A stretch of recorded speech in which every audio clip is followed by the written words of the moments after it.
Selamat malam Bapak Ibu sekalian.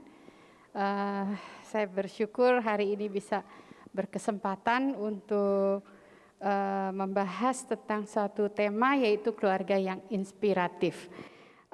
Kita semua ingin ya punya keluarga yang memberikan inspirasi yang positif kepada anak-anak kita, dan pada akhirnya kita berharap anak-anak kita juga bisa menginspirasi masyarakat dengan apa yang mereka punya, yang Tuhan sudah titipkan di dalam hidup mereka.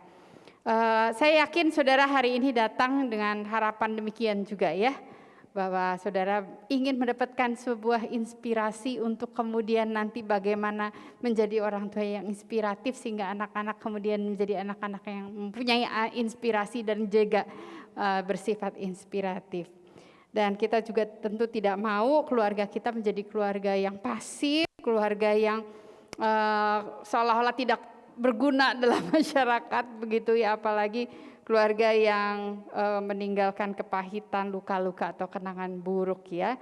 Kita semua ingin sesuatu yang positif. Nah saudara,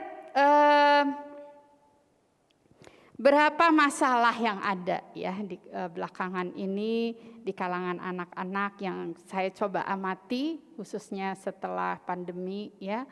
Yang pertama adalah terlalu terikat dengan gadget. Itu hampir setiap kali saya membawakan pembinaan, ada aja orang tua yang nanya, gimana dengan anak saya yang masih kecil sudah terikat dengan gadget. Udah sekolah terus menerus dengan gadget. Waktu sebelum pandemi mungkin masih bisa dibatasi. Sekarang sekolah pun pakai gadget gitu. Jadi akhirnya sangat dekat dengan gadget. Dan juga ada permasalahan anak-anak yang karena sudah nyaman online gitu ya, terus jadi kayak tidak berasa butuh teman ya, agak berbeda dengan anak-anak yang masa-masa yang sebelumnya. Sebentar-sebentar pengen main, sebentar-sebentar pengen main sama temen begitu, keluar terus. Ini malahan kayak nggak butuh teman, udah nyaman gitu dengan kesendiriannya.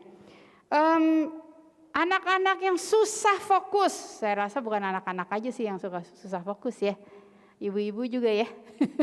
Lagi saat teduh terus ting Tokopedia, ting Shopee diskon. Jadi saudara susah fokus, nggak bisa konsentrasi, cuek sama orang tua, dan tidak punya cita-cita. Ya banyak orang tua yang bilang, aduh anak saya udah 3 SMA tapi nggak tahu mau sekolah apa, ditanyain mau ambil apa nggak tahu gitu.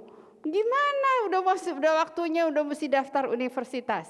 Itu yang masalah-masalah yang sering terjadi. Nah, saudara, sebenarnya apa sih ya inspirasi itu? Saudara, secara umum inspirasi artinya adalah dorongan untuk terus berpikir kreatif. Orang yang punya inspirasi, dia mempunyai kreativitas begitu ya. Mempunyai suatu semangat hidup, suatu semangat berkarya, menjadi orang yang dinamis begitu ya.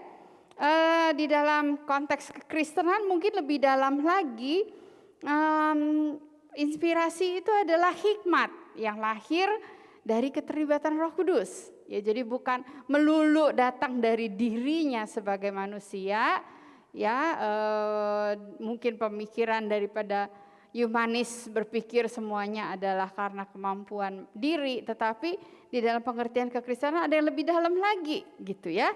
Ada involvement atau keterlibatan dari Roh Kudus secara spiritual, memberikan hikmat dan memberikan ide-ide yang kreatif.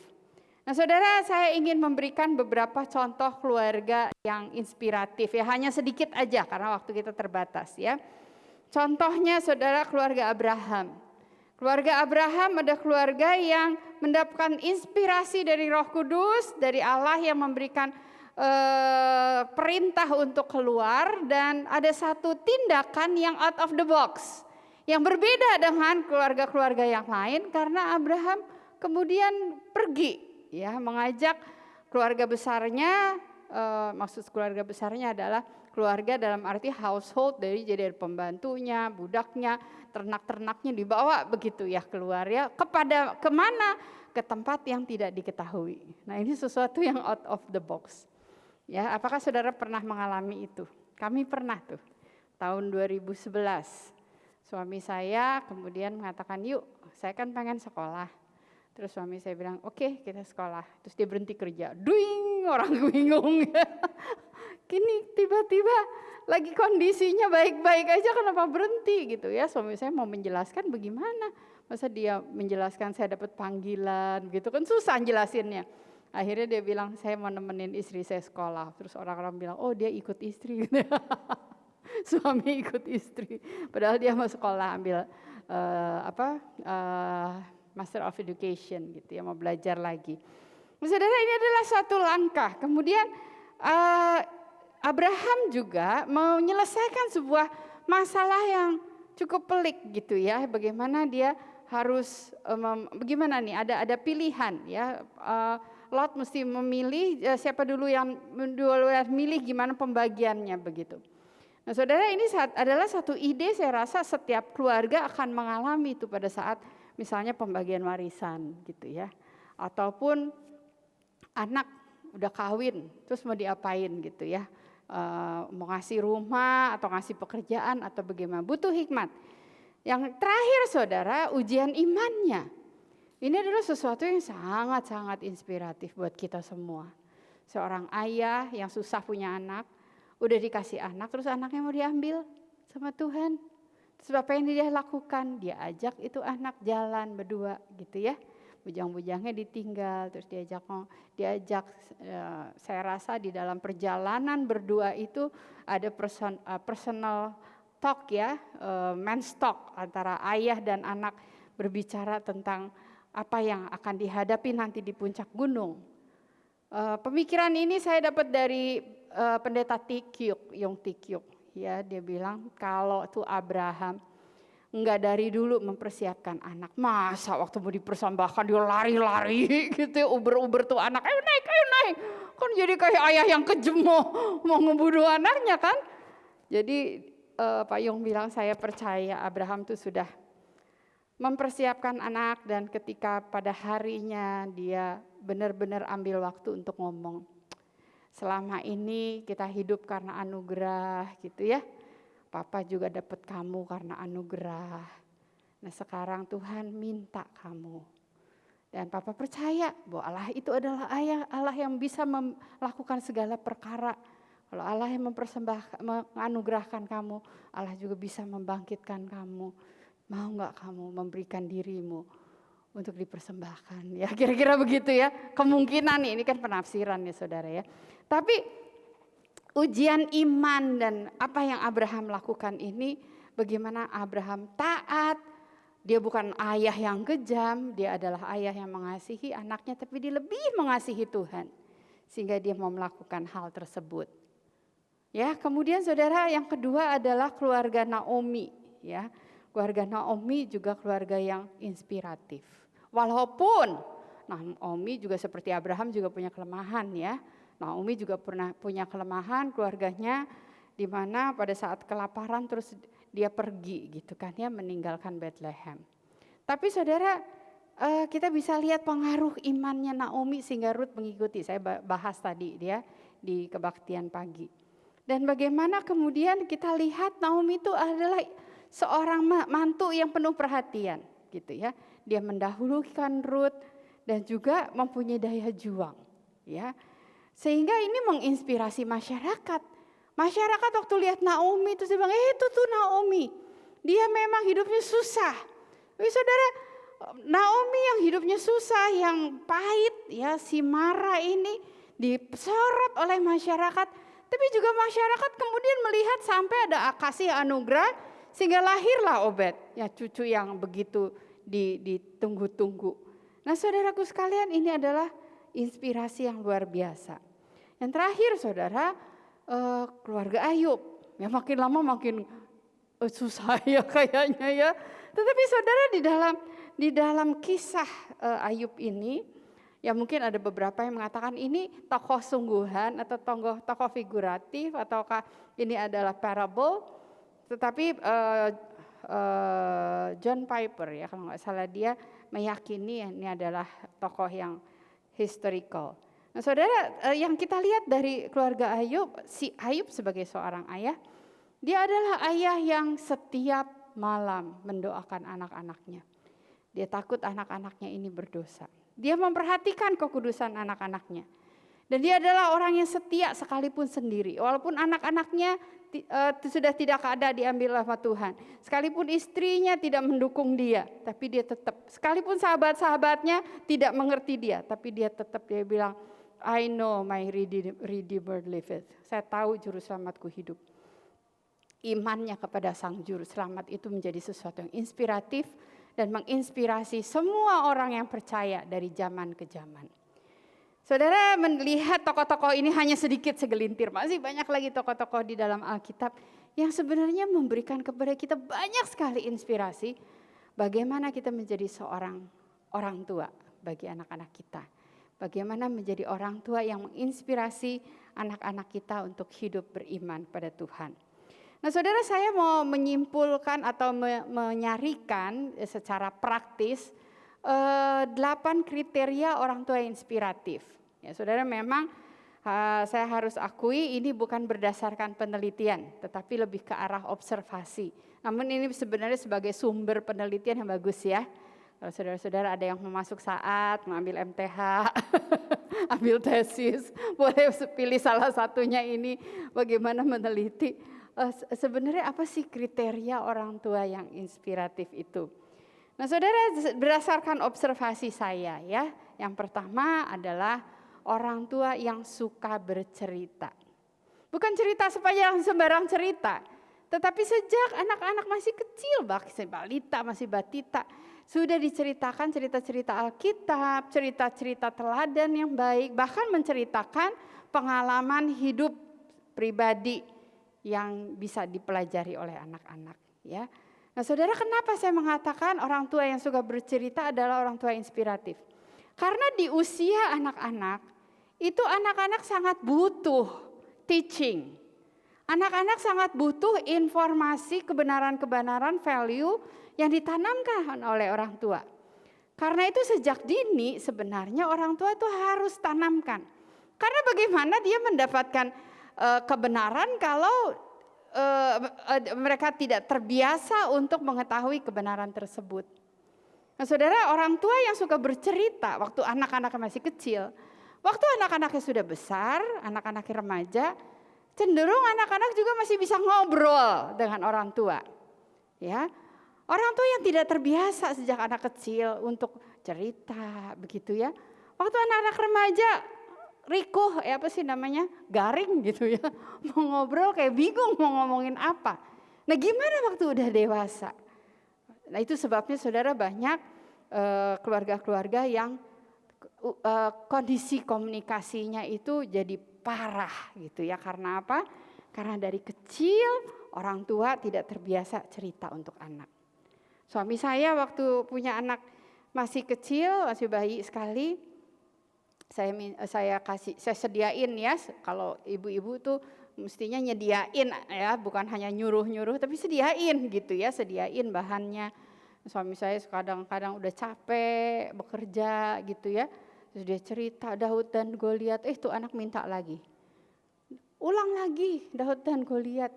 Udah dibuka lagi, dibalik lagi, Daud dan Goliat lagi, Daud dan Goliat lagi. Akhirnya keluar Bambang. Keluar Bambang karena ngantuk saudara ya. Ngantuk. Terus si Bambang, saya bilang, loh kok ada Bambang di cerita Alkitab? Karena dia saking ngantuknya ya. Tapi dia berjuang tuh untuk cerita. Terus kadang-kadang dia cerita sama anaknya tentang seri kue iting. Ya, kayak film silat gitu, seri kue iting. Seri 1, seri 2, terus gitu berseri-seri. Terus pas udah giliran dia cerita, terus papanya kue iting meninggal, begini-begini. Terus anak-anak terus bilang, kayaknya kue iting papa ya. Dia nggak tahu nama Chinese-nya kue iting. Cerita tentang dirinya, bikin cerita seri ya. Nah, saudara, suami saya bukan orang yang pinter gambar. Tapi waktu saya kasih kertas gambar, buku gambar dan spidol, suami saya kemudian berpikir saya mau saat teduh sama anak-anak, ajarin anak saya saat teduh dengan menggambar. Jadi dia gambar tuh Kejadian 1, Kejadian 2, terus dia gambar ya. Dengan gambaran anak-anak mah nggak terlalu peduli gambarnya bagus apa enggak. Pokoknya yang penting dia dengar papanya cerita begitu.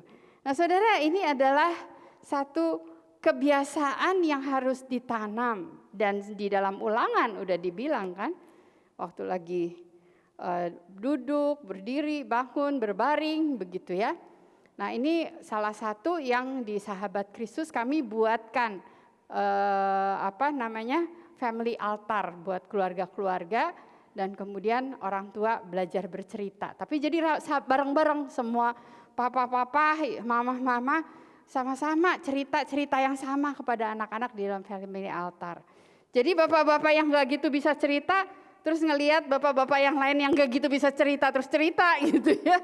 Terdorong juga gitu ya, orang lain juga nyoba, saya juga coba dong gitu kan ya. Saudara, ini adalah beberapa contoh juga di sore hari, ngobrol sama anak-anak, menceritakan pengalaman pribadinya, pergumulannya, ya cuma cerita-cerita kehidupan begitu ya. Dan sehingga ketika sudah besar ini terus berlangsung. Ini waktu kami di Texas, saya sekolah, suami saya juga sekolah, kita sama sekolah, berempat pakai backpack gitu ya. Sama-sama sekolah, terus waktu saat teduh kita sama-sama buka laptop untuk bedah caranya lain ya. Dan ketika udah gede juga, ada masa-masanya anak-anak kayak nggak mau denger orang tua cerita ya, ini lagi saat teduh. Nggak apa-apa, suami saya cerita aja terus ya. Kayaknya anaknya nggak mau denger, dia ngomong aja terus ya. Tapi ini sebenarnya hikmat yang terus ditanamkan ketika selagi mereka ada di rumah kita.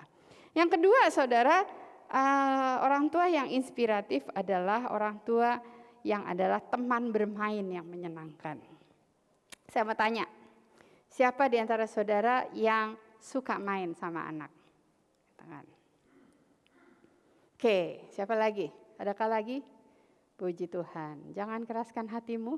Adakah lagi? Adakah lagi? Oke, boleh saya tanya main apa? Biar menginspirasi orang lain. Silakan, mulai dari sana.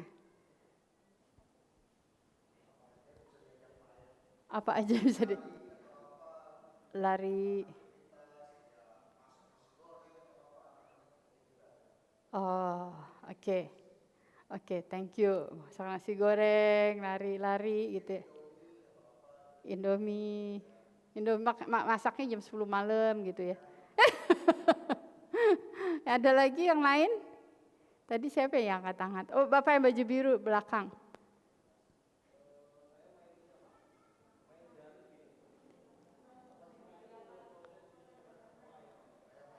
Oh, iya.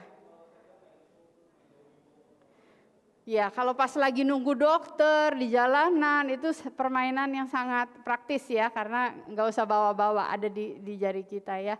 Ada lagi yang lain? Tadi, ya, Ibu.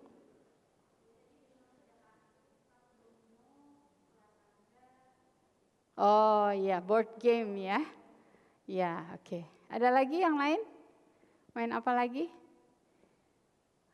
Saudara, bermain sama anak itu penting banget, ya.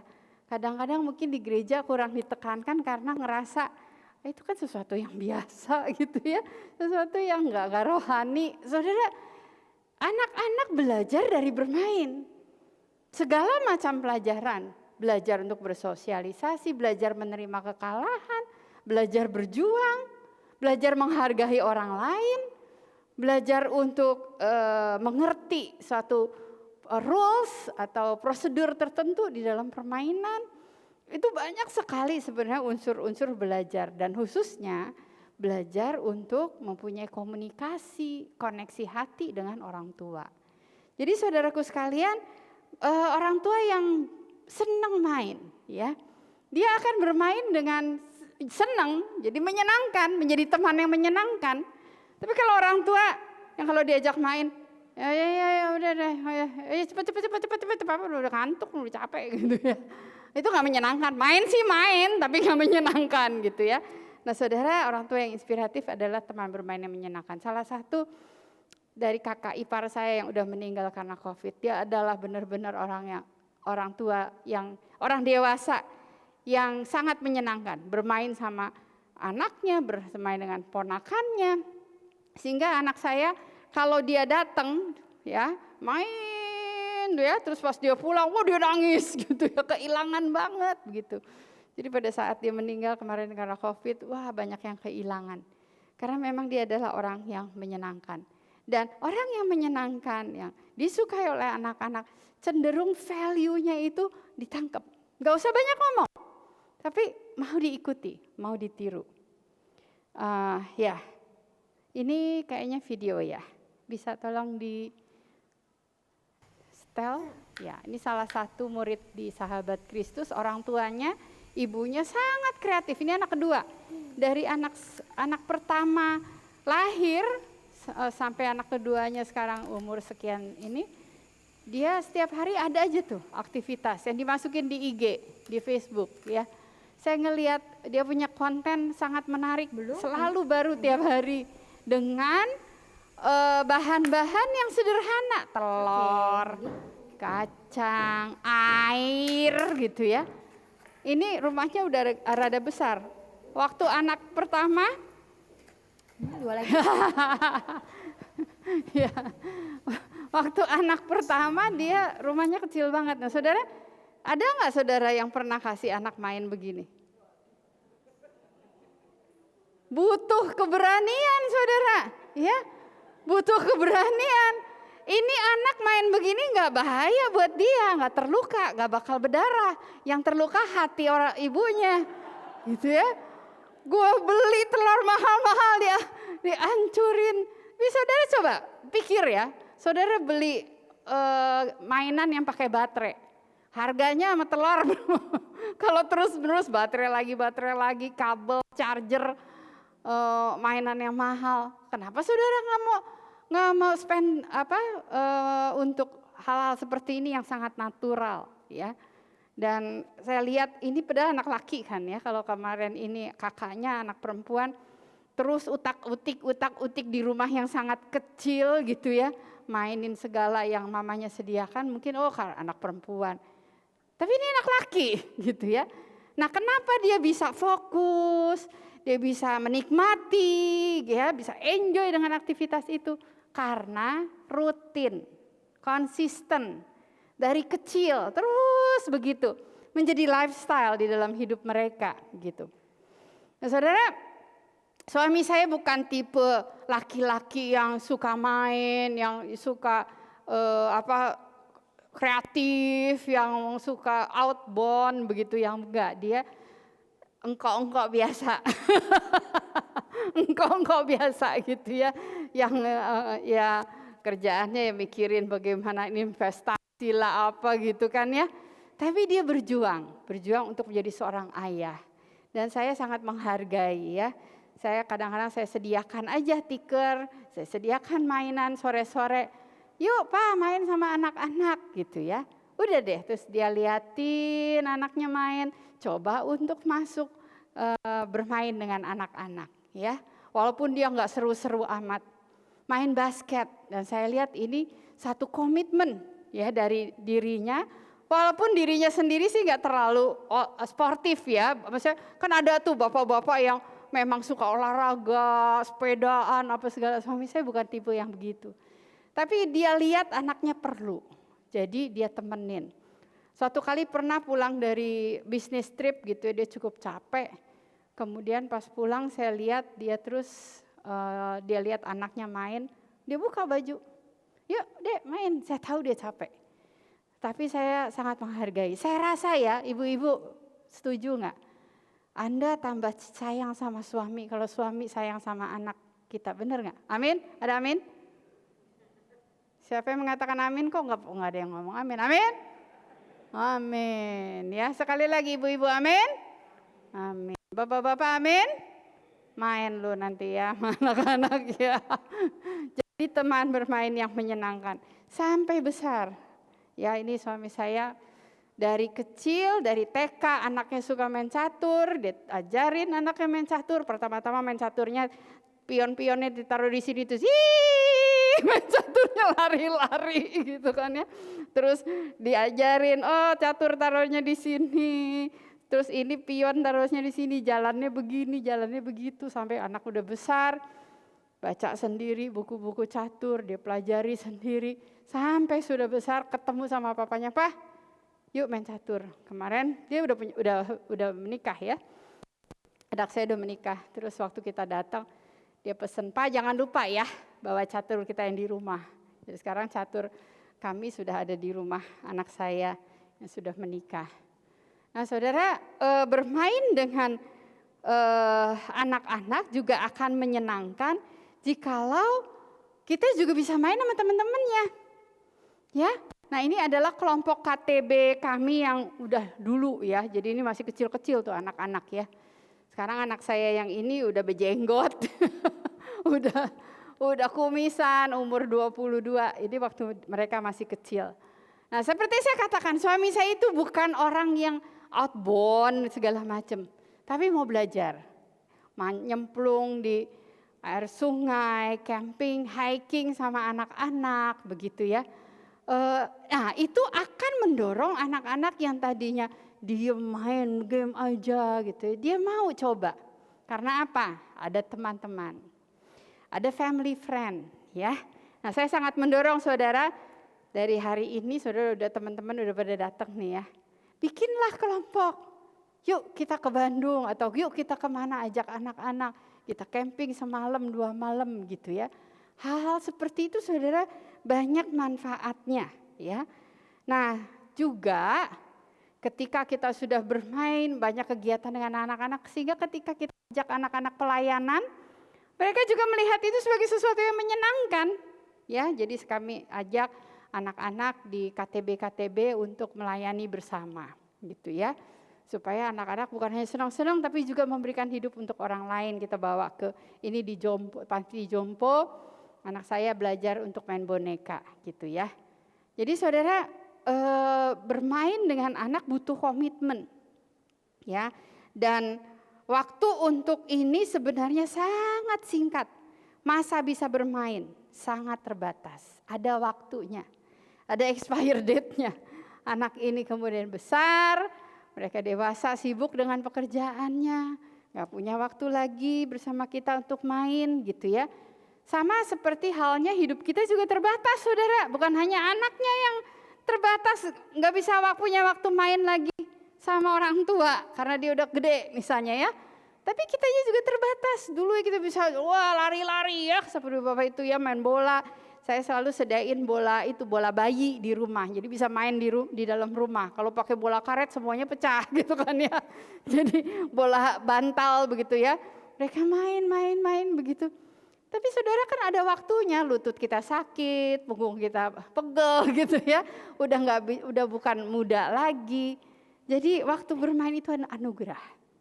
Jadi saudara-saudara yang masih bisa ya main sama anak-anak, atau cucu atau memponakan gitu ya, pakai waktu itu karena waktu itu berjalan dan anak-anak nggak bisa nunggu, dia akan bertumbuh tiap hari, dia akan bertumbuh, nggak bisa stop, nggak bisa tunggu ya, masih repot, jangan numbuh dulu ya, nggak bisa, dia akan terus tumbuh, dia nggak nunggu kita repot apa nggak repot. Selanjutnya saudara, orang tua yang inspiratif adalah orang tua yang membuka wawasan. Setelah ini mungkin intermezzo sebentar, saudara kita tanya jawab ya. Orang tua yang membuka wawasan. Saudara, tunggu sebentar ya.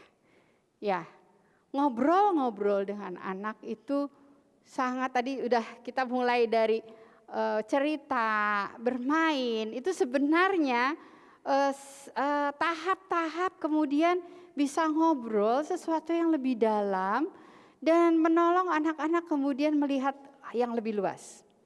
Ya, saya tidak punya banyak foto-foto dari teman-teman yang lain ya, tapi teman-teman yang lain di Sahabat Kristus Yayasan Unike banyak sekali orang tua yang sangat kreatif, inspiratif. Ya, ada salah satu komunitas kami adalah komunitas homeschooler ya, orang tua yang mengajarkan anaknya sendiri homeschooling. Dan ada saat-saat mereka kemudian kumpulin anak-anaknya untuk buka wawasan bersama, ya. Jadi gantian, nanti ada orang tua yang misalnya punya kebun, ya, dia sharing ke anak-anak tentang kebunnya dia, kebun sayur, bagaimana prosesnya dan sebagainya. Terus orang tua yang lain, ya, anak-anak berkunjung ke tempat kerjanya, kemudian orang tuanya share, ini begini-begini. Jadi anak-anak bukan hanya belajar dari kita sebagai orang tua, tapi juga dia belajar dari orang tua teman-temannya, teman dari orang tuanya, ya. Jadi orang tua teman adalah teman orang tua, gitu kan ya. Jadi mereka itu punya family friend yang kemudian punya another adult, orang dewasa yang lain, mereka bisa belajar sehingga wawasan mereka jadi lebih luas. Ya, suami saya nggak ngerti soal masak-masak gitu ya, tapi ada ayah yang chef. Kemudian si ayah ini datang, dia ajarin anak saya bikin ayam gitu ya, bikin ayam isi yang diikat-ikat begitu ya. Kemudian anak saya belajar dari orang yang construction ya, yang insinyur sipil yang bangun rumah. Sehingga waktu mulai penjurusan, anak-anak saya kemudian mempertimbangkan sebenarnya saya ini suka pekerjaannya seperti apa begitu. Nah, saudara, ini akan menolong sekali pada saat mereka butuh mengambil banyak keputusan, ya, keputusan-keputusan penting. Ya, ini adalah momen yang ternyata disukai oleh anak saya. Kapan saya tahu? Barusan ini dia bilang, "Mah, saya mau nanti saya pulang ke Indonesia, saya mau ke Bali," katanya.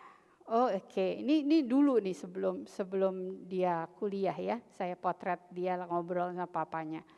Tapi terus dia bilang, "Saya mau ke Bali." Terus, "Mau ngapain kamu di Bali?" "Saya cuma mau duduk di pantai." Ya, jadi saudara, saya melihat anak ini ternyata menikmati momen itu. Ngobrol, duduk berdua sama papanya, ngobrol-ngobrol. Di mana papanya kemudian membuka wawasan dia waktu lagi ngobrol. Ya. Suatu kali anak saya yang besar, dia anak yang susah untuk punya teman. Anak yang pertama saya tuh, dia anak yang introvert, sukanya baca buku, terus nggak gitu bisa bergaul, nggak gitu bisa diajak bercanda, kalau dibecandain orang suka marah gitu ya. Waduh, saya agak susah didik anak ini yang pertama ini. Suatu kali dia lihat papanya lagi ngobrol sama teman-temannya gitu ya, terus dia tanya sama saya, "Mama, oh papa bisa ya punya teman banyak ya? Mama bisa tolongin nggak cariin buku buat saya?" Karena dia suka baca buku kan. Bagaimana caranya cari teman, bikin teman dia. Bagaimana caranya bikin teman. Terus saya kasih buku, terus dia baca, terus dicoba begitu ya. Nah, saudara, ini hal-hal yang anak-anak sangat perlukan dari orang tua untuk bisa melihat wawasan yang lebih luas. Nah, kemarin ini beberapa minggu yang lalu saya ajak anak saya yang kedua ya, dia mungkin 2-3 tahun lagi akan menikah gitu ya. Nah, kemudian saya lihat calon besan saya, kemudian ajak dia kenal sama kukongnya lah, ipohnya, cimpol apa gitu ya dari pihak perempuan. Terus saya pikir, anak saya sendiri mungkin gak gitu tahu gitu, gak gitu kenal sama cimponya, kukongnya lah apa gitu ya. Terus kami akhirnya ajak dia untuk berkunjung, ngobrol-ngobrol, dan sambil ngeliat tuh di lemarinya ada foto-foto kongcohnya, terus emak yang di China, emak yang di Indonesia gitu kan, ada 2 emak gitu kan ya. Nah, saudara, anak-anak perlu tahu dia tuh asalnya dari siapa, dari mana, siapakah nenek moyangnya. Ya, Amsal mengatakan kebanggaan dari seorang anak adalah nenek moyangnya, kebanggaan dari nenek moyang adalah anak cucunya ya. Jadi saudara, ini adalah 3 kriteria yang saya mau stop dulu. Apakah ada saudara yang mau kasih komen, mempunyai inspirasi waktu dengar, kemudian saudara ingin menambahkan atau bertanya sesuatu? Silakan. Sambil ngetes, saudara adalah orang tua yang inspiratif atau pasif? Ayo. Apa yang terbersit di dalam pikiran saudara ketika mendengar 3 kriteria ini?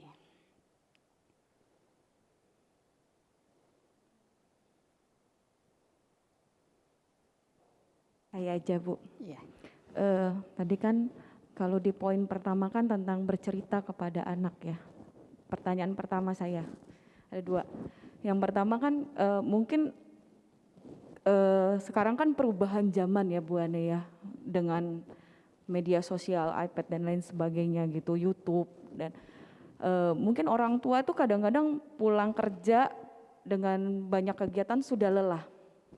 Dan mungkin udahlah nonton aja gitu daripada dia bercerita. Nah, apakah itu memang tidak bisa digantikan dengan itu peran orang tua dengan YouTube, atau dia ngasih YouTube, atau misalnya ya denger aja nih cerita yang dia bukain buat anaknya. Itu yang pertama.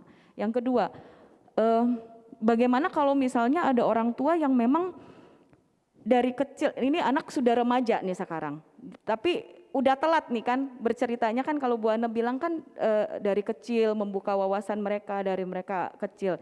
Tapi sekarang anak ini sudah beranjak remaja nih, udah susah kan untuk bonding gitu ya sama orang tuanya untuk bercerita lagi. Nah, apakah ada kiat-kiat buat para orang tua yang mungkin dalam tanda kutip telat untuk melakukan itu buat anak remajanya itu, Bu Ana? Oke. Sekali lagi saya menyatakan ini juga kesaksian dari orang tua yang lain ya. Yang pertama saudara tentang bagaimana di zaman teknologi ini, apakah iPad, mungkin Alexa yang bisa cerita sendiri dan sebagainya, itu bisa menggantikan orang tua dan cukupkah gitu ya. Prinsip saya sebenarnya gini, masalah teknologi itu anak-anak gak usah diajarin, dia akan belajar sendiri. Yang susah justru menahan itu yang lebih susah daripada kita memfasilitasi, menyediakan. Ngerti gak maksud saya? Lebih sulit bagi saudara untuk ngajarin anak main congklak daripada saudara ngajarin mereka operasikan iPad. Nggak usah diajarin, anak-anak bisa cepat sekali belajar iPad. Ya, lebih susah ngajar anak main bekel, main tali tambang, atau main lumpur daripada main iPad. Jadi prinsip saya adalah kalau masih bisa saudara memberikan kegiatan-kegiatan yang natural, yang tidak selalu ke gadget, cobalah itu. Saya tidak bermaksud mengatakan melarang sampai mati-matian, enggak. Tapi selagi anak masih kecil, mereka perlu punya batas. Saudara perlu ada batasnya. Mereka perlu ngerti bahwa gadget itu bukan hak milik mereka. Itu milik orang tua. Artinya kalau orang tua mau pakai, mereka harus segera kasih. Kalau orang tua lagi pakai, mereka nggak boleh maksa untuk minta. Nah, saya perhatikan anak-anak sekarang itu bisa maksa. Saya mau pakai HP, saya mau pakai HP. Tunggu mama lagi acara apa segala gitu. Terus diambil tasnya langsung diambil sendiri, saya mau HP gitu. Nah saudara, ini menunjukkan adalah sikap yang perlu dididik, perlu diajarin. Kalau anak udah mulai begitu, saudara harus melakukan sesuatu. Mungkin kalau saudara lagi ngobrol-ngobrol, saudara bilang sebentar ya, saya mau urusin anak saya. Ajak anak ini ngomong, kamu tadi gak boleh seperti itu. HP ini adalah milik mama dan mama sedang ngomong sama orang. Kamu seperti itu gak sopan. Tunggu. Kamu bisa tunggu berapa menit mama akan datang ke kamu lagi. Atau kita mau pulang, atau kita mau pergi, atau apa. Atau kamu boleh pakai HP setelah ini, saya gitu. Jangan sampai kita itu dikendalikan oleh anak. Nah tadi pertanyaan ini agak menyimpang dikit, tetapi pertanyaannya apakah boleh tuh kita gantiin dengan cerita-cerita. Sebenarnya ada satu video yang saya nggak bawa di sini. Tapi hasil penelitian tentang anak-anak yang balita yang main iPad, mereka mengatakan yang paling sulit adalah masalah attention, fokus, itu yang pengaruh. Ya, kalau tentang mata mungkin sekarang udah ada screeningnya lah, bisa menolong supaya mata nggak rusak lah, apalah segala. Tetapi yang susah adalah fokus. Anak-anak yang dibiarkan begitu saja, ya tanpa ada pengawasan, pendampingan, anak-anak cenderung kalau dipanggil nyaut. Ya, jadi dia main, dipanggil, mending begini, enggak juga, gitu ya. Tapi enggak kemudian menjawab begitu. Nah, saudara, kami guru-guru ngerasain ini loh setelah pandemi. Ya, khususnya guru TK. Itu anak-anak setelah selesai pandemi masuk onsite, guru-guru cerita, itu anak-anak bisa tiba-tiba pergi aja. Ya kayak waktu lagi di Zoom, ya guru lagi cerita dia pergi kan gak ada yang ngomelin. Ini si guru lagi ngomong, dia anak pergi, kok pergi? Itu anak-anak susah sekali fokus, saudara.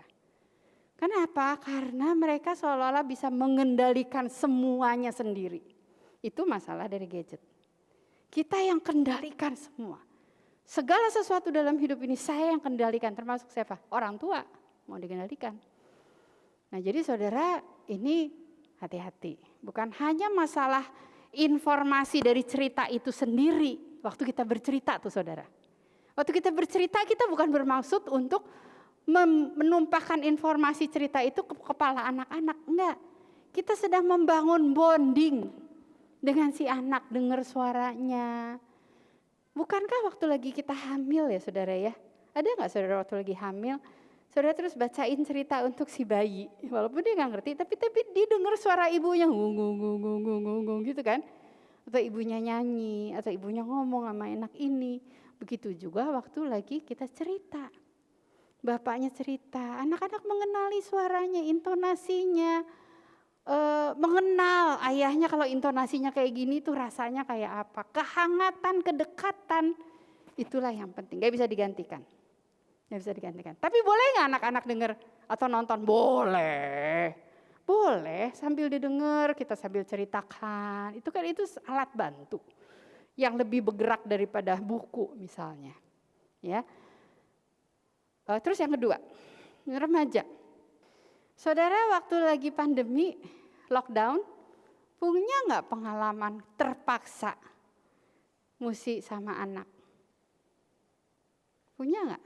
Ada nggak masa-masa seperti itu? Saya kemarin tanya anak saya, Dek, di momen apa dalam hidup kamu ngerasa dekat sama Tuhan? Terus dia bilang, di momen tap. Kenapa di momen itu? Karena waktu itu saya nggak punya komunikasi sama dunia luar. Saya nggak boleh, itu HP-nya disimpan sama panitia selama 3 minggu, dia nggak boleh berkomunikasi dengan gadget. Jadi kalau dia mau kasih kabar ke orang tua dia mesti tulis surat, kemudian suratnya itu dikasih ke panitia yang kirimin, atau kalau karena saya jauh dipotretin, panitia yang kirimin ke saya gitu ya. Jadi dia nggak bisa dengan gadget. Nah, selama 3 minggu itu dia berinteraksi dengan para homeless gitu ya. Baca buku yang ada di situ. Kalau lagi bengong dia berdoa gitu ya. Bengong-bengong dia baca Alkitab, dia nggak tahu mau bagaimana. Nah, saudara, apa yang kita pelajari dari sini? Sebenarnya bisa. Istilahnya itu terapi ya, terapi sendiri. Ya, sebenarnya bisa, cuman masalahnya hatinya mesti kuat. Nah, yang dilakukan oleh teman-teman kami adalah untuk membangun relasi yang mungkin bukan berarti dari kecil kita dekat sama dia terus tidak ada masalah waktu remaja, terus tiba-tiba dia menutup diri. Kita juga sering mengalami itu, namanya remaja ya. Nah, biar terbiasa apa enggak waktu masih kecil, ada masa-masanya dia menutup diri. Tapi yang dilakukan oleh teman-teman saya, ada yang melakukan adalah dia pergi sama anak remajanya ini. Dia pergi berdua, ibu dan anak, ke Gunung Bromo. Kedua Bromo. Ya, walaupun kebat-kebit karena dia kan biasanya di arrange sama suami kan pergi-pergi kemana-kemana. Sekarang sama anak laki-lakinya dia pergi ke Bromo. Nah saudara, dengan pergi itu mau gak mau berinteraksi ya dengan si anak dan orang tua. Saya juga, kenapa saya anjurkan itu kepada rekan-rekan yang lain, karena saya ngerasakan ada momen-momen saya sama anak saya begitu tuh. Pada saat kita memaksakan diri, yuk sehari 2 hari cuma sama papa atau sama mama misalnya begitu, gantian. Ya, jadi kami kadang-kadang gantian tuh, dia pergi sama, ini kayak misalnya saya pergi nih sekarang ya. Dia kan sama papanya aja. Nah papanya ambil kesempatan itu tuh. Waktu gak ada mama gitu kan ya.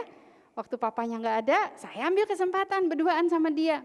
Pergi kemana, mungkin cuma makan bakmi gitu ya. Tapi terus waktu makan bakmi ngobrol-ngobrol, nanya-nanya tentang apa, enggak langsung apa yang kita mau ngomongin kita ngomong.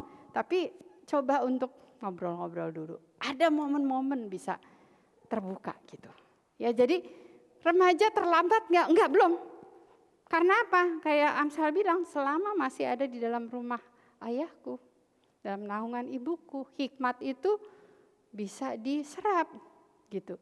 Jadi selama masih bisa ada kesempatan, makanya buku siapa, Paul Tripp ya, siapa tuh ya, yang dia mengatakan this is the age of opportunity. Justru di masa remaja itu adalah masa yang penuh kesempatan. Karena apa? Waktu di masa remaja dia sudah bukan anak-anak sepenuhnya. Pikirannya terbuka, kognitifnya sangat berkembang sekali. Jadi kita ngomong apa aja dia ngerti, malah dia lebih pintar dari kita. Gitu ya. Tetapi dia satu pihak juga lagi masih butuh hikmat daripada orang dewasa yang sudah pernah mengalami kehidupan. Jadi ini adalah masa yang penuh dengan kesempatan, kita bisa ngobrol sama dia. Nyambung sebenar-benarnya, cuman masalahnya gak terlatih aja dia berespon. Jadi ini adalah masa yang penuh kesempatan. Dan kemudian banyak hal-hal baru yang dia alami, yang dia perlu banyak tanya sama kita. Ya, saya waktu anak saya mulai naksir orang, naksir bule gitu ya. Wah, dia banyak nanya sama saya. Suatu kali pernah dia tanya, "Mah, coba dong mama tanya sama Tuhan." Enggak, dia tanya, "Mah, saya lupa pertanyaan apa. Ini gimana sih kira-kira gini dia cerita." Terus saya nggak bisa jawab, saya bilang tunggu ya tim ya, mama tanya dulu sama Tuhan. Saya sebenarnya lagi masak saudara. Ya jadi ditanya gitu saya bingung kan, lagi masak gitu, makanan gue ngangus gitu kan ya. Terus saya bilang tunggu nanti mama tanya sama Tuhan. Maksud saya nanya sama Tuhan tuh kan seminggu 2 minggu baru dapat jawaban. Selesai masak dia datang ke saya, "Mah udah dapat belum jawabannya?" Emangnya begitu cepat? Tapi artinya apa? Artinya dia butuh hikmat di masa-masa remaja ini. Kalau udah dewasa mungkin dia bilang, "Saya sudah dewasa, saya tidak perlu lagi dibimbing," begitu ya. Kayaknya dia mau menentukan diri sendiri. Oke, selanjutnya. Memberi telinga. Orang tua yang inspiratif adalah orang tua yang memberi telinga. Yaitu jadi orang yang mau mendengar. Sekali lagi saudara, untuk mendengarkan anak, khususnya anak-anak yang remaja, anak-anak yang sudah pemuda, udah agak dewasa, kita butuh punya inisiatif, kita punya intentional, ya kita sengaja kita programkan untuk kita spend time sama dia. Banyak orang tua yang mengalir aja, ya ketemu, nggak ketemu ya udah gitu ya. Tapi nggak sengaja, yuk pergi yuk. Dengan tujuan adalah saya mau dengerin kamu. Saudara, zaman sekarang itu jangan dipikir anak-anak datang ke gereja manis-manis diem itu baik-baik aja. Nggak tentu. Di dalam otaknya itu banyak bergelut sebenarnya. Pikiran-pikiran, perasaan-perasaan, pertanyaan-pertanyaan, ketidaksetujuan terhadap gereja, terhadap kekristenan, terhadap Alkitab, terhadap respon orang tua. Nah, namanya anak Asia gak berani ngomong. Kenapa? Karena kalau dia ngomong, saya tanya sama anak saya, Dek, kenapa sih ya anak-anak cenderung gak mau cerita sama orang tua? Terus dia bilang apa? Karena kami tahu respon orang tua apa kalau kami ngomong ini. Ya, dia pernah satu kali, dia udah kuliah, dia telepon saya sengaja, dia bilang, Mama saya mau ngomong sama Mama. Saya baru pulang retret, dia bilang. Dan saya mau ngomong sama Mama bahwa saya pernah ada masa-masa saya menyembunyikan sesuatu dan saya gak mau ngomong sama Mama. Oh gitu, kenapa? Karena saya tahu kalau saya ngomong sama Mama, mungkin Mama akan jadi panik dan khawatir.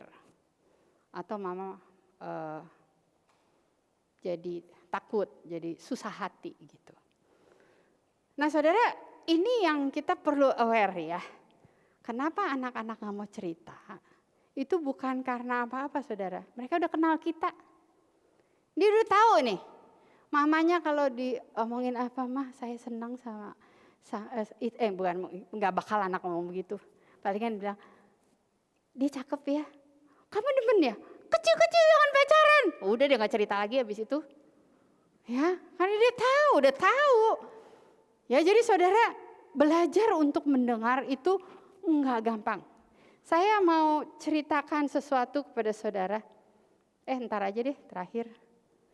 Kalau ada waktu, soalnya masih panjang. Tapi intinya adalah gitu ya, saudara perlu belajar melatih telinga untuk mendengar dan tidak cepat-cepat untuk berespon, khususnya kalau anak-anak saudara sudah remaja. Yang selanjutnya saudara, orang tua yang memberikan model pemimpin dan pelayan.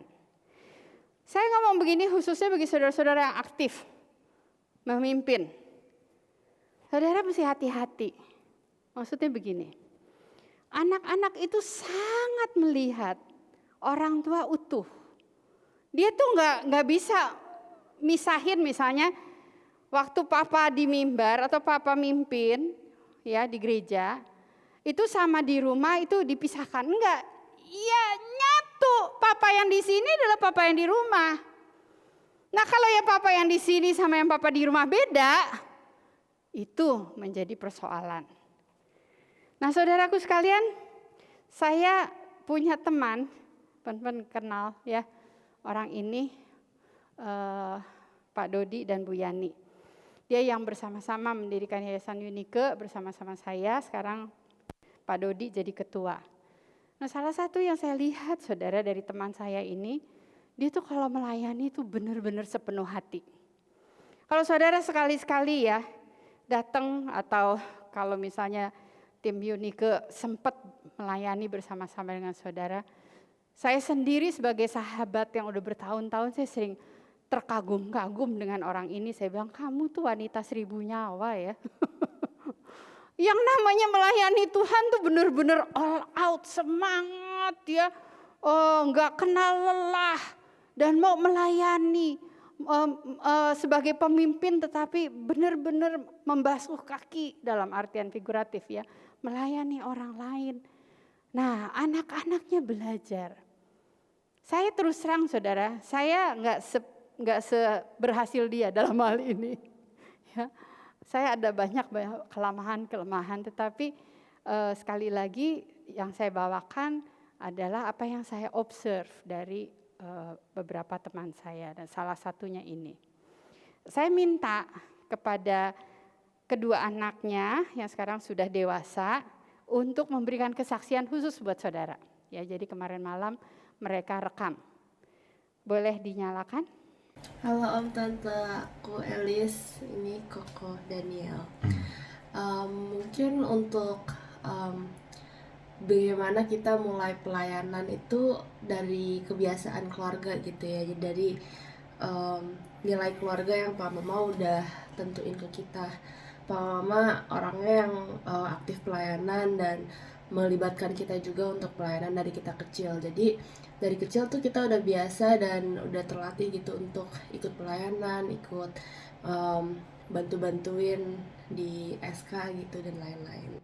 Ya mungkin awal juga nggak gampang karena kita sendiri banyak kayak boleh nggak ikut nggak gitu, atau kayak akhirnya cuma duduk di belakang main game doang gitu. Tapi mungkin waktu udah gede baru melihat bahwa ternyata pelayanan itu anugerah, ternyata pelayanan itu eh, kesempatannya nggak banyak gitu loh. Waktu kita kuliah ternyata baru kerasa nggak ada yang ngasih lahan pelayanan itu, ternyata ya kita ya pelayanan itu anugerah gitu. Dan sampai sekarang jadi kita juga banyak belajar sih mungkin dari pelayanan-pelayanan tersebut. Mungkin salah satunya bahwa center dari pelayanan, center dari kekristenan itu juga bukan diri kita sendiri, tapi tentang Tuhan gitu. Jadi mana waktu kita pelayanan sama papa mama kan ya kita bukan jadi centernya, kita mesti ya kerja-kerjaan hal yang mungkin nggak di depan, atau hal-hal yang mungkin orang nggak ada yang appreciate gitu. Dan mungkin dulu sebagai anak kayak aneh gitu rasanya, tapi makin gede ternyata itu menjadi kebiasaan yang keluarga kita lakuin, dan kita jadi pelayanan nggak terlalu pusing kalau orang nggak terlalu gimana ya, nggak appreciate atau apa, karena kita ngerti ternyata pelayanan itu anugerah, dan cuma Tuhan yang bisa kasih kesempatan itu. Dan itu pun juga uh, balik lagi bukan untuk diri kita, tapi cuma jadi salah satu buah-buah bahwa kita bisa pelayanan untuk melayani Tuhan gitu. Jadi mungkin terakhir adalah jadi inspirasi buat kita waktu nanti kita punya keluarga sendiri juga. Mungkin it's a very good thing, suatu hal yang sangat bagus kalau kita mempunyai keluarga, pengennya sih gitu ya, punya keluarga yang pelayanan bareng. Karena kita juga, satu hal terakhir adalah waktu-waktu yang kita spend time bersama papa mama itu menjadi waktu-waktu yang jadi ngangenin juga gitu. Karena kalau nggak ikut pelayanan mereka mungkin waktu kita dulu nggak terlalu banyak, dan mungkin banyak jadi memori-memori yang indah yang Tuhan kasih dari pelayanan-pelayanan tersebut. Mungkin gitu sih ya, satu dan dua hal yang menginspirasi. Oke, thank you semua.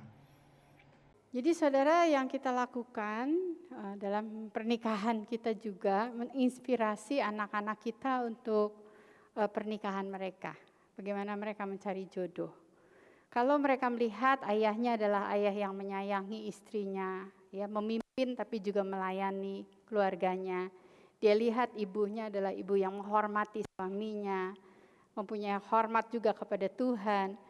Ketika dia cari jodoh, dia juga punya berharap mempunyai keluarga yang seperti itu, karena sejak kecil mereka menikmati hal itu, gitu ya. Harapan itu satu pihak indah ya, satu pihak juga perjuangan ya. Pada saat anak kita nggak dapet tuh yang kayak gitu, ya. Bagaimana mereka kemudian belajar untuk menerima realita, tetapi juga memimpin keluarganya untuk terus bertumbuh ke arah tersebut. Ya, walaupun mungkin tidak sesempurna atau tidak sebaik dari apa yang mereka alami sebagai seorang anak. Nah, saudara, yang selanjutnya adalah memberi kesempatan gagal. Ini yang susah. Orang tua yang inspiratif adalah orang tua yang berani melihat anaknya gagal. Salah satunya tadi yang soal telur ya, soal telur itu. Ya, orang tua yang berani melihat anaknya gagal adalah orang tua yang sebenarnya berani memberikan kepercayaan kepada anaknya untuk mencoba.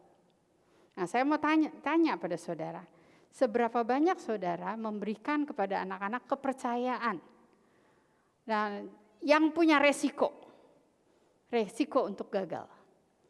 Nah, saudara, banyak orang tua yang pada akhirnya mengambil satu jalan, misalnya anak gak naik kelas gitu ya, dipindahin sekolah supaya dia naik kelas. Anak gak dapat ijazah, dibikinin ijazah supaya dia bisa daftar di sekolah lain. Nah, saudara, ini adalah salah satu kesempatan yang sebenarnya gak dipakai.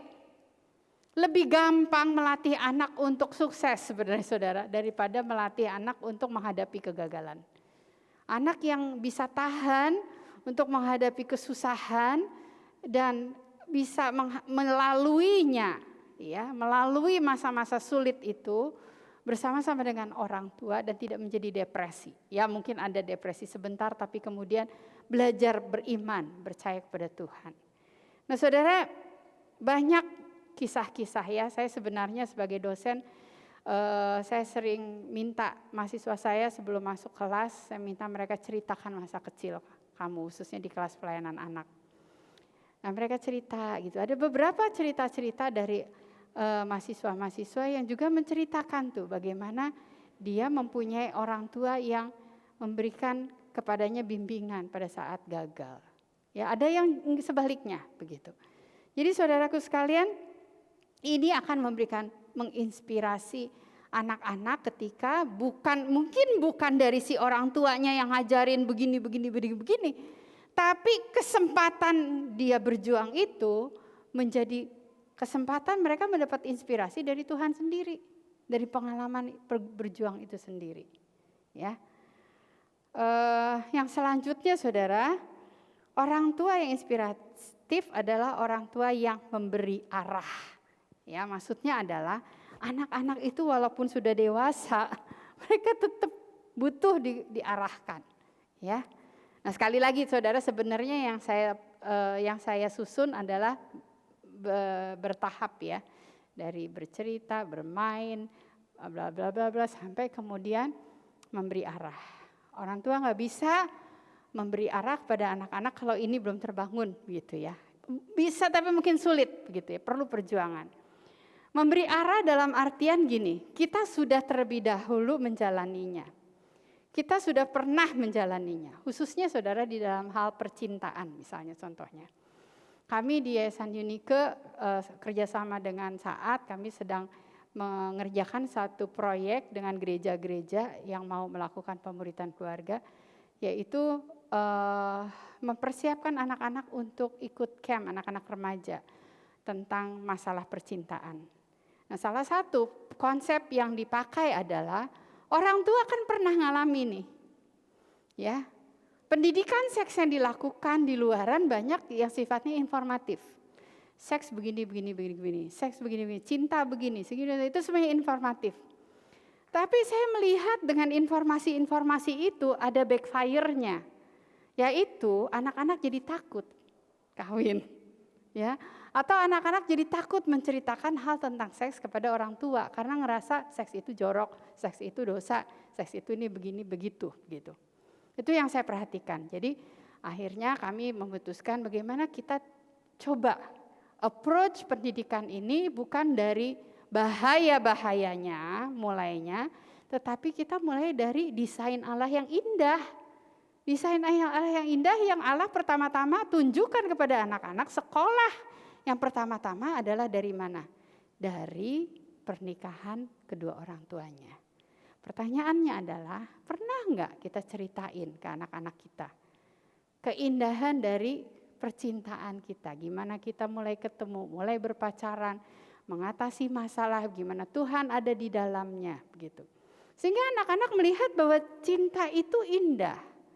Dan seks yang Tuhan sudah ciptakan itu akan indah kalau berada di dalam desain Allah, di mana kita bisa menguasai diri sedemikian rupa di dalam satu pertandingan untuk mencapai satu tujuan, satu goal yang mulia gitu. Nah saudara, sehingga yang penting sebenarnya dari orang tua, kita jalanin dulu. Ya, kemudian waktu kita jalani, kita bisa memberikan arah. Papa pernah ngalamin ini, ceritakan pengalamannya gini-gini. Percaya deh saudara, anak-anak itu akan selalu datang pada orang tua bertanya. Kalau ada masalah-masalah yang dia tahu orang tua punya jawaban. Anak gak akan datang kepada orang tua untuk bertanya kalau dia ragu orang tuanya punya jawaban apa enggak. Anak saya yang kedua bilang dia punya teman cenderung gak mau ngomong apa-apa sama orang tua, gak mau nanya. Kenapa? Karena dia tahu, dia nanya apa juga orang tuanya gak tahu jawabannya. Orang tuanya gak punya value, hidupnya gak benar begitu.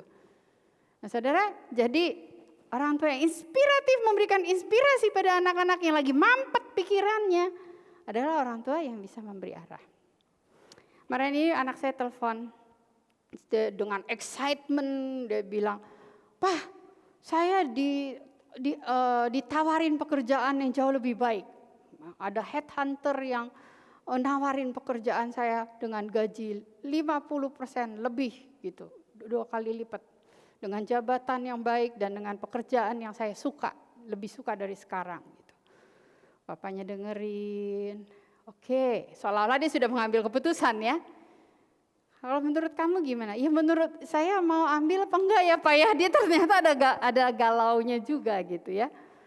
Nah kemudian ngobrol sama papanya, terus dedeknya ikut serta ngobrol ya. Mereka bertiga ngobrol-ngobrol. Terus akhirnya pada satu kesimpulan, dia mesti jujur sama bosnya ya. Ngomong sama bosnya, gue ditarik orang gitu ya, gue mau dibajak orang gitu ya.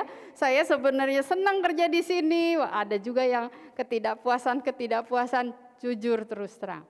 Akhirnya dia lakukan itu, ya, berubah pikirannya. Terus papanya bilang, iya itu ya anak-anak ya. Kadang-kadang kalau ada sesuatu yang gimana, wih terlalu semangat, terlalu exciting, tetapi nggak pikir panjang. Salah satu yang adiknya bilang, kok sebentar lagi krisis ekonomi kok cari kerjaan mesti hati-hati, jangan sampai cari kerjaan yang kemudian habis itu kok dipecat karena dia kurang budget untuk gaji kok katanya. Jadi kok mesti hati-hati terus. Ya kokonya terus iya benar. Jadi saudara, komunitas dalam keluarga ini jadi komunitas yang sama-sama memikirkan arah bersama, memberikan arah kepada masing-masing ya. Mulainya dari mana saudara? Mulainya waktu anak-anak kecil, orang tua juga memberi arah secara harafiah ya, dalam perjalanan hiking. Mereka pernah jalan jauh hiking 3 jam gitu ya, hujan segala macam, bisa nyasar, tapi gimana kemudian orang tuanya kasih confidence, Papa bisa membawa kamu. Nah salah satu arah yang kami pernah lakukan yang out of the box adalah waktu suami saya itu mau berhenti kerja dan masuk ke sekolah Alkitab, dia kumpulin anak-anak, kemudian dia cerita, kenapa Papa mau ambil jalan ini. Pada kaget, ntar kita makan apa Pak gitu ya, Papa berhenti kerja. Terus papanya bilang, Papa udah ada simpenan dan sebagainya, dijelaskan kepada anak-anak. Kita sekarang mau memulai perjalanan dengan iman, lihat gimana Tuhan pimpin. Ya, jadi waktu masuk ke seminari, masuk ke rumah pertama kami kosong, nggak ada apa-apa, tidur di lantai gitu ya. Anak-anak kaget gitu ya, meninggalin rumah yang udah ada, yang udah lengkap, terus masuk ke rumah yang kosong, nggak ada apa-apa. Buat mereka ternyata menakutkan. Tapi sekali lagi, orang tua memberi arah. Ini yang akan kita lakukan sebagai keluarga. Papa take a lead gitu ya. Nah saudara, sampai sekarang ini yang terakhir yang saya kemarin capture, mereka masih ngobrol. Ya kadang lagi ngapain ngobrol. Ini sebenarnya suami saya ambil kesempatan ngobrol karena saya bilang ya, istri itu kasih informasi kepada suami ya. Saya bilang sama suami saya, anak kita lagi galau. Jadi waktu lagi saat teduh, saya tanya apa yang kamu mau didoakan. Terus dia bilang, saya lagi galau dengan karir saya. Saya takut saya nggak bisa gitu ya menyelesaikan studi ini karena latar belakang pelajarannya bukan IT. Dia dari public health masuk ke IT. Dia takut nggak bisa karena dia bukan orang IT. Terus saya bilang sama suami saya, kemudian suami saya cari waktu untuk ngomongin itu, gitu, memberikan kekuatan lagi. Jadi saudara nggak habis-habis ya.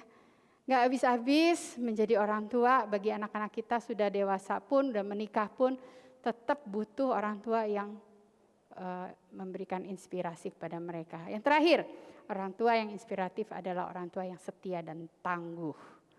Saya tidak tahu apakah saya orang tua yang setia atau tangguh karena belum sampai akhir ya. Tapi saudara, baru beberapa hari ini salah satu anggota dari Sahabat Kristus meninggal dunia karena kanker. Dia punya 3 anak, namun selama dia ada di Unike, kami melihat ini ibu adalah ibu yang sangat setia dan tangguh. Orang lain mungkin yang sehat-sehat ya, yang hidupnya nggak ada masalah, males nganterin anak ke Bina Iman. Si ibu ini dalam keadaan sakit, dalam keadaan ekonomi juga susah, berjuang untuk terus setia pada komitmennya nganterin anak untuk Bina Iman. Waktu dia meninggal, saya kagum ngelihat, nggak nyangka bahwa ibu ini ternyata pelayanan di sekolah minggunya luar biasa. Saya liatin videonya, ini mah kayak penginjil anak-anak, bukan kayak guru sekolah minggu gitu ya. Doain muridnya sampai waktu dia meninggal semua nangis terseduh-seduh. Saudara, itu dilihat sama anak-anak. Anak-anak melihat ibunya adalah ibu yang disayang oleh banyak orang. Ibu yang melayani Tuhan sampai akhir. Walaupun badannya makin lama makin hancur, tetapi hatinya makin lama makin kuat. Walaupun kesehatannya makin lama makin lemah, tetapi semangat juangnya untuk melayani Tuhan semakin kuat. Saya waktu melihat kesaksian ibu ini, saya berpikir, saya bisa nggak ya seperti itu ya? Sampai akhir menunjukkan kepada anak-anak bahwa kita cinta Tuhan. Saudara, suami saya tadi tanya, aduh gimana ya kalau kita menjadi pelayan Tuhan, anak-anak kita ajak melayani Tuhan, nanti mereka jenuh nggak ya? Terus saya bilang sama suami saya belajar dari mahasiswa-mahasiswa saya di seminari.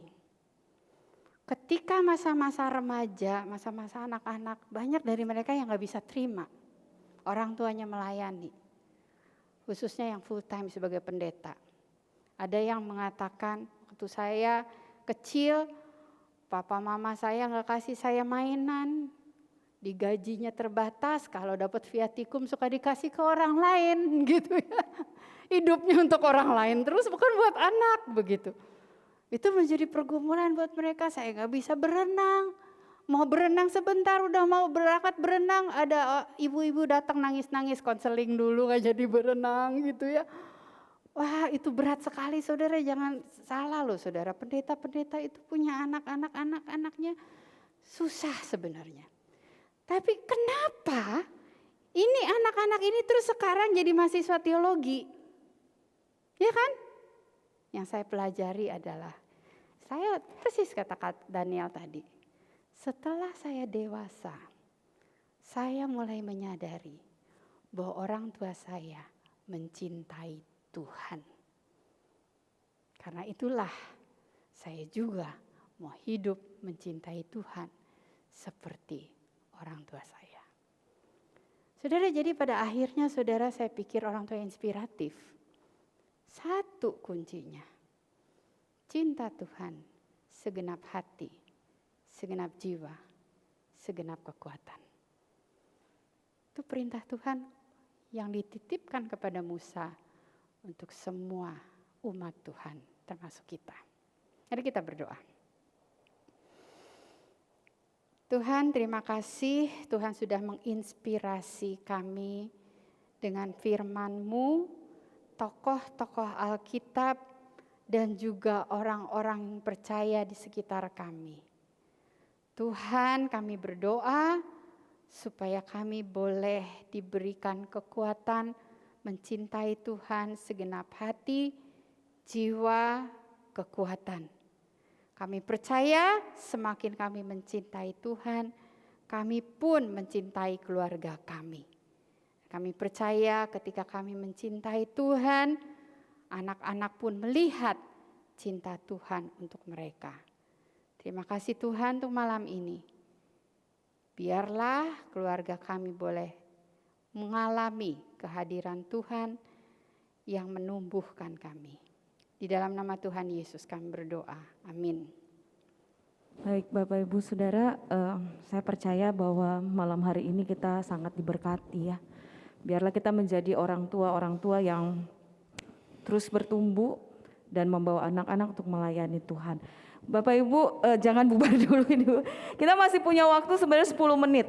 Nah, apakah ada dari Bapak Ibu yang mungkin ingin bertanya? Nah, saya persilakan bila ada, baik ada Pak Baskoro ya. Saya buka, apakah ada lagi? Oke, Pak Baskoro dulu, silakan Pak.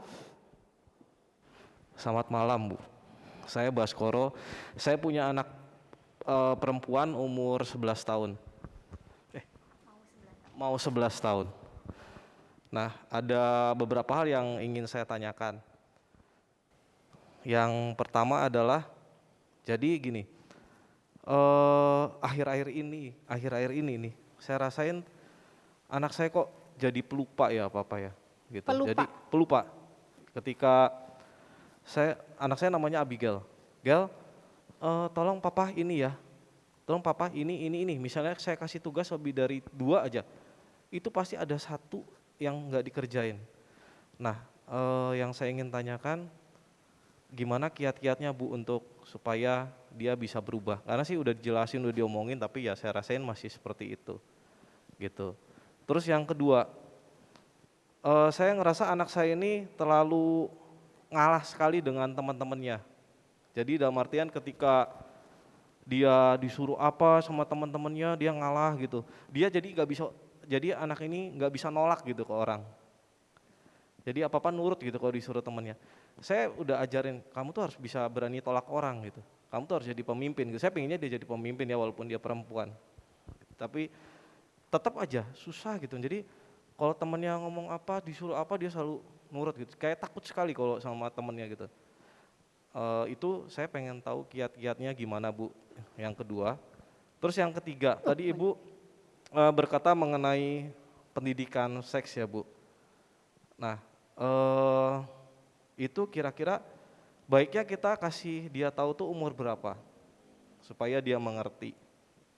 Terus yang 4 yang terakhir, anak saya itu, jadi ada yang anak sekarang kan cepat ya Bu ya pertumbuhannya gitu. Nah itu adalah yang senang sama dia gitu. Saya baca dari WhatsApp-nya, saya baca apa. Saya suka buka HP-nya dia, jadi saya baca satu-satu. Nah saya ngomong kayak yang Ibu bilang tadi, lah kamu anak kecil ngapain sih kayak gini gitu. Nah terus apakah itu salah? Itu aja sih Bu pertanyaan saya. Terima kasih waktunya. Aduh, ingat gak ya? Lupa saya tentang lupa. Saudara, anak umur 11 itu adalah masa-masa akil balik ya, kita tahu ya. Jadi salah satu karakteristik dari masa pra-remaja menuju ke remaja adalah dia sudah beralih fokusnya dari keluarga, kemudian beralih ke masyarakat yang lebih luas, yaitu teman-temannya. Jadi banyak hal baru yang dia dapati. Hal baru yang positif, hal baru yang negatif. Hal baru yang menyenangkan, hal baru yang menggelisahkan. Jadi kapasitas otaknya, kapasitas perasaannya mungkin tidak seimbang dengan pengalaman-pengalaman yang dia terima. Sehingga tidak heran kalau dari 3 misalnya missing 1 atau 2 gitu. Tapi kan gak 3-3-nya yang missing ya. Jadi ada. Nah itu 1. Kedua, kita orang tua cenderung bilang begini, dia tuh mestinya udah tahu. Dia tuh mestinya udah bisa. Dia udah gede. Pernah ngomong gitu gak? Pernah pikir begitu gak? Dari kecil udah diajarin begitu, mesti dia udah tahu. Nah tapi saudara ingat, dia belum gede sepenuhnya. Baru 50%. Lagi mulai masuk ke masa remaja. Dewasa pun belum. Jadi satu pihak dia masih perlu dibantu untuk menerapkan apa yang dia tahu menjadi sebuah kebiasaan. Karena dia tahu, tapi sekarang pengalaman hidupnya beda. Waktu diterapkan kadang-kadang nggak berhasil. Contohnya misalnya bangun pagi. Buat anak-anak bangun pagi mungkin dulu masih bisa dibangunin, dinyalain TV, terus sambil nonton sambil makan terus pergi gitu ya. Udah remaja digoyang-goyang, nggak bangun-bangun, nyalain waker nggak bangun-bangun. Karena di dalam tubuhnya ini banyak sekali pertumbuhan hormon gitu. Jadi cenderung cepat capek, makan banyak banget, tapi tidurnya juga banyak banget gitu ya. Jadi saudara, bagaimana cara menolongnya? Yang saya lakukan ya, anak saya juga suka begitu tuh. Heran tuh botol minum ya, ketinggalan melulu. Ya. Terus apalagi tuh? Pensil. Ya, kayaknya pensil tuh ada monsternya makanin pensil, makanin bolpen gitu ya. Nah, Saudara, pernah juga anak saya itu ketinggalan apa? Kaos kaki, sepatu, masuk ke mobil pakai sendal sampai di sekolahnya jauh lagi. Ya, nggak bawa sepatu. Akhirnya bilang sama supir saya, Pak pinjam sepatunya Pak. Pakai sepatu supir saya. Dia ceritanya udah belakangan, nggak langsung cerita. Ya, yang seperti itu dia perjalanan hidupnya ya. Jadi yang dilakukan oleh suami saya, soalnya saya juga sebenarnya mirip-mirip juga tukang lupa juga. Jadi suami saya yang latih. Dikasih itu kecil, agenda kecil. Suami saya juga lakukan itu kan, dia kan repot kan.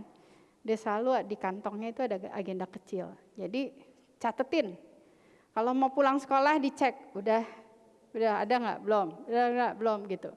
Jadinya lebih sedikit yang ketinggalan gitu. Jadi cara bantunya menolong dia cari cara untuk mengatasi kelemahannya. Misalnya bagaimana cara saya bisa ingat diri saya. Jangan kitanya yang ingetin. Kalau kita yang ingetin, dia nggak tumbuh jadi dewasa. Tapi kita harus bantu menolong dia bagaimana dia bisa mengingatkan dirinya sendiri. Itu satu, soal lupa. Soal dua saya lupa. Apa? Soal dua saya yang lupa. Ternyata bukan anak Bapak yang suka lupa. Saya juga. Oh, ngalah sama temennya. Itu penyakit anak Kristen pada umumnya. Anak-anak yang baik, yang penurut, tapi berbahaya. Namun kita juga nggak bisa mengatakan kepada dia,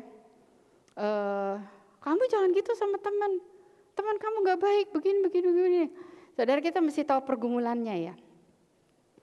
Salah satu pergumulannya adalah anak-anak ini sedang dalam masa ingin diterima oleh teman-temannya. Itu sebabnya dia nggak berani nolak. Karena kalau dia nolak, jangan-jangan dia tidak lagi ditemani, tidak lagi punya teman. Nah, jadi bagaimana yang kita bisa lakukan? Kita tanya, kamu kenapa? Apa yang kamu senang dari teman ini? Kenapa kamu mau lakukan itu? Apakah yang kamu lakukan itu kamu tahu itu benar? Tidak merugikanmu, kenapa kamu tetap lakukan? Kedua, coba mengenal temannya. Nah, Saudara, waktu anak saya masuk ke sekolah baru, ambil rapot, terus gurunya bilang, Bu, bilangin anak ibu ya, jangan main sama si R, saya nggak sebut namanya ya. Jangan studi kelompok belajar sama si R. Kalau bikin proyek jangan sama dia, karena itu mempengaruhi nilai, karena si R itu males, inilah, itulah. Pokoknya musuhnya guru-guru lah, gitu ya. Saya bilang sama anak saya, Dek, Mama dikasih pesan sama guru begini-begini.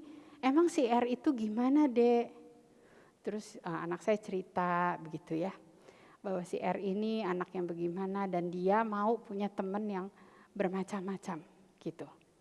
Saya belajar itu tuh, belajar mempercayakan pada anak saya sambil saya pantau. Nah, Saudara, kemudian yang kedua yang kami lakukan, kami gundang R. Ajak si R nginep deh ke rumah. Jadi saya kenal si R itu. Sama-sama laki ya Pak ya, kalau Bapak mungkin anak sama-sama perempuan. Kita kenal R itu. Iya, emang si R itu beda sekali karena keluarganya juga keluarga yang tidak punya nilai dan broken home dan sebagainya. Terus kita ajak ke gereja segala macam. Saudara tahu apa yang terjadi? Dari TK sampai SMA, si R itu selalu dicap sama guru-guru anak yang nakal lah, anak yang biasa lah ya, jadi ininya guru gitu ya. Sekarang itu anak kuliah, ambil riset, ambil master jurusan research. Kita semuanya melongo, anak yang kayak gitu bisa ngambil master riset. Jadi don't play sama anak-anak, jangan langsung cepet-cepet di judge. Dan waktu anak saya lulus SMA, pertandingan basket, anak saya captain, tapi dia nggak pinter main basket. Tapi dia captain dan dia seneng nonton basket, kan kalau nonton basket tuh too good to be true kan, udah tinggal berapa detik terus twing, detet, yeay gitu kan. Nah anak saya di permainan terakhir, dia shoot terakhir, twing nggak kena, kalah. Nangis anak saya, gede-gede gitu nangis. Siapa yang hibur? Si R. Dek, udah dek. Kan ada kita. Yuk, itu hanya permainan. Kamu masih banyak lagi yang mesti, lu mesti kuliah, lu mesti ini, lu mesti banyak hidup kita. Yuk, kita makan aja yuk. Sama papanya, sama si R ini, anak saya terhibur. Jadi saudara, saya nggak bisa langsung cap. Jangan main sama ini atau bagaimana. Prinsipnya berikan telinga untuk mendengar. Nah di situ waktu berikan telinga, saudara lihat apa yang dia bisa dinasehati. Tetap anak umur segini perlu dinasehati. Kalau sampai bahaya, kita mesti bertindak untuk melindungi dia. Ketiga, seks. Umur berapa? Sejak anak-anak masih kecil, balita, mereka perlu tahu tentang seks. Taunya bagaimana? Alat kelaminnya harus dijaga, harus bersih, tidak boleh dipegang oleh orang lain, tidak boleh dilihat orang lain.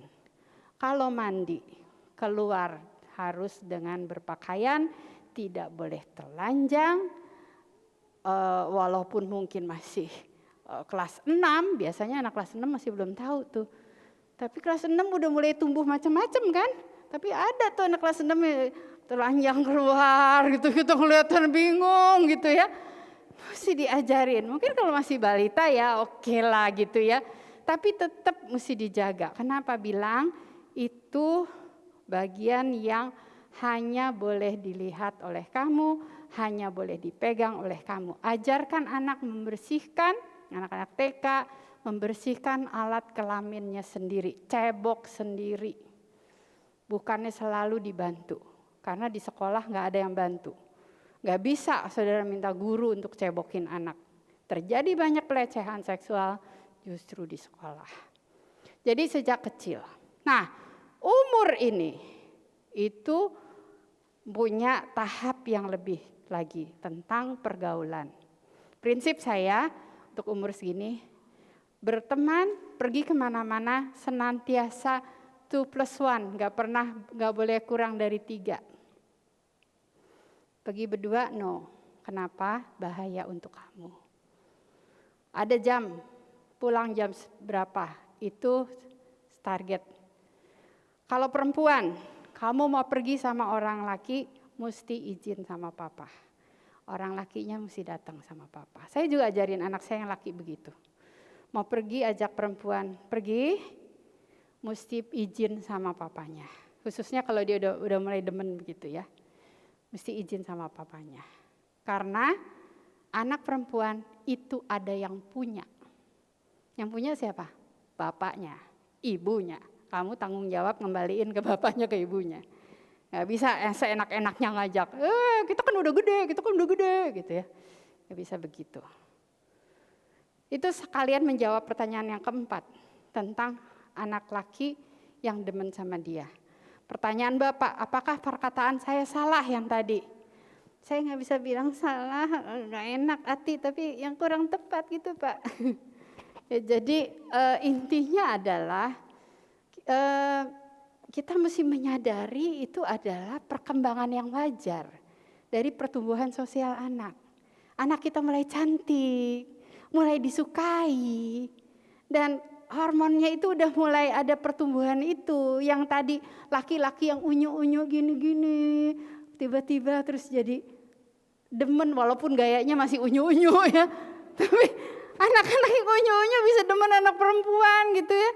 Yang maksudnya yang kelas 3, kelas 4 yang kita pikir, itu masih kecil. Kamu pikir masih kecil. Padahal sih di dalamnya udah gak kecil lagi. Dia udah mulai demen dan sebagainya. Jadi sebenarnya itu perkembangan yang wajar. Jadi Jadilah teman untuk dia bisa bercerita. Suatu hari anak saya pulang sekolah, terus dia bilang, "Ma, hari ini saya ketemu teman, cocok sama saya.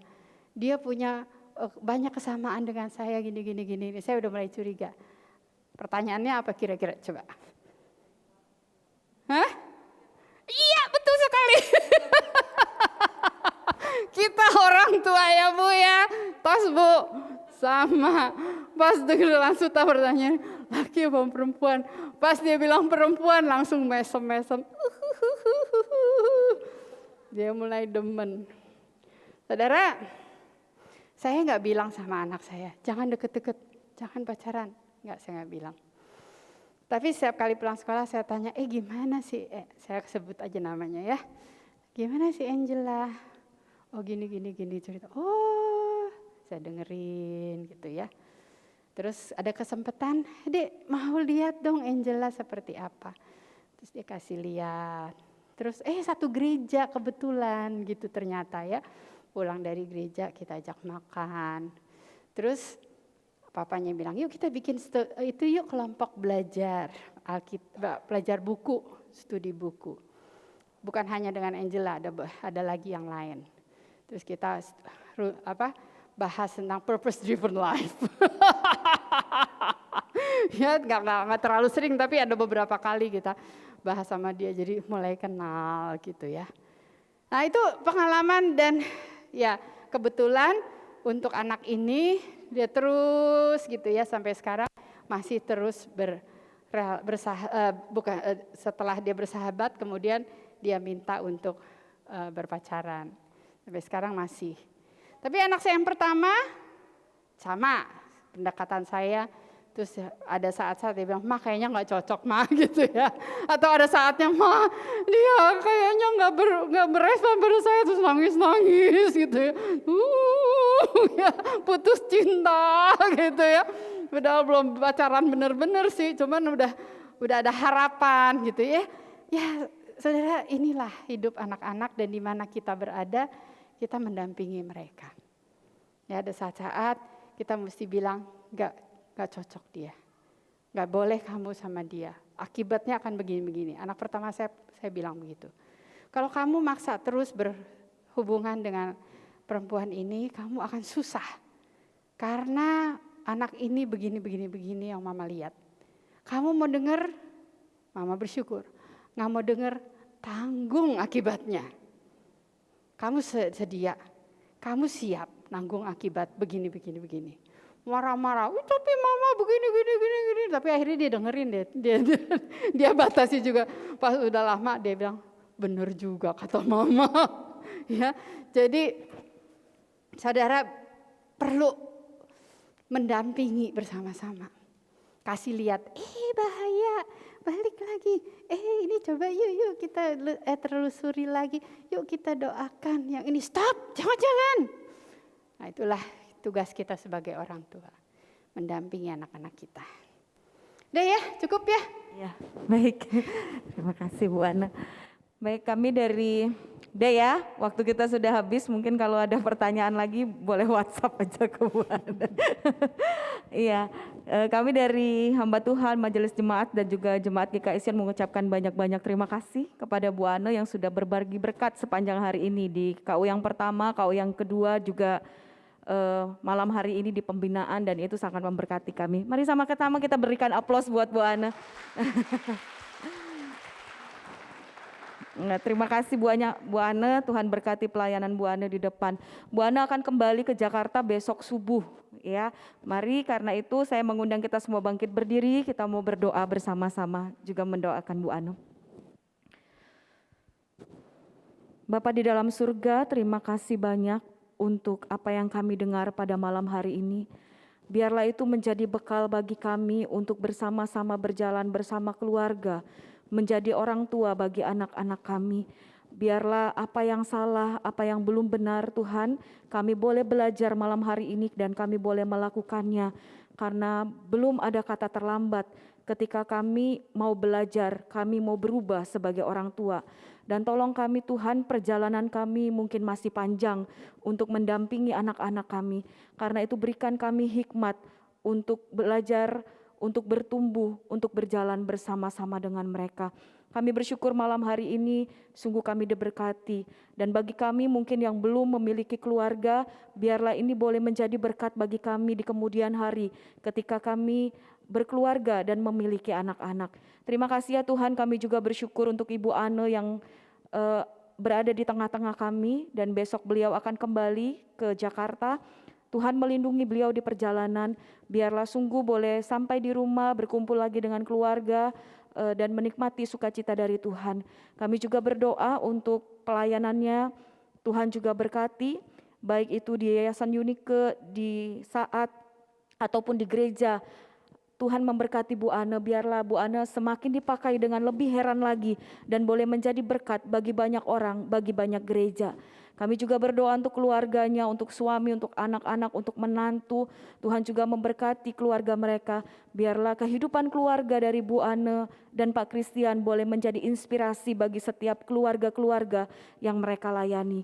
Terima kasih Tuhan untuk kami semua yang hari ini sudah hadir meluangkan waktu. Tuhan juga memberkati jemaat Tuhan di dalam kehidupan mereka, keluarga mereka, pekerjaan mereka, dan biarlah sebagai anak-anak Tuhan kami terus bertumbuh.